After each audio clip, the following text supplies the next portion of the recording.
Brianna and Braden, they still, even though they went back to their biological family, they would still come to our house almost every weekend.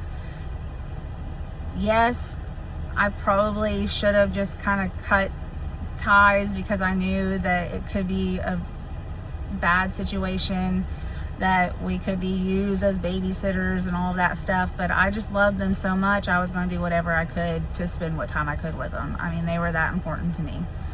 So the summer goes and school starts back the next year, and their birth parent ends up having a relapse. So they go back into the system. And of course they call me and they're like, you know, Brianna and Braden are coming back into the system. Do you want them back? And of course I was like, yeah, of course I do. So we ended up getting them back, and things just happened. They were not reunited. They ended up staying with us. Their plan was changed from reunification to adoption, and on September 6th of 2016, we officially adopted them. So we went from no kids to, within the span of a few years, we had 5 kids.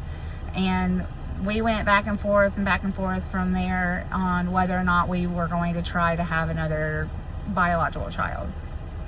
My husband and I talked about it, but we were like, yeah, 6 kids is a lot of kids. And I'm like, I know, but we only ever had the one baby, and I really wanted to do that again because my experience with her as a tiny baby was just magical. It's an experience that only certain people get to experience. Now, I don't love my biological children any more than my adopted children. I love them all equally, but there's definitely a different experience there that is also special to a mom. So I really thought that I wanted to experience that again. But again, we had trouble conceiving.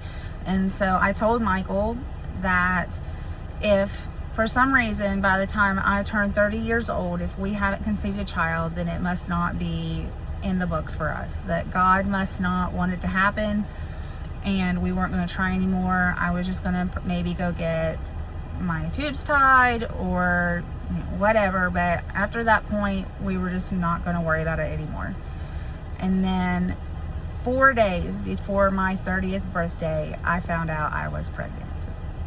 And funny story, this might be TMI for everybody out there, but she actually ended up being conceived at a marriage retreat we went to with our church. So God was in it the whole way. But that's how we ended up going from no kids to 5, and then finally we had our little baby Millie. All right, thanks guys, bye.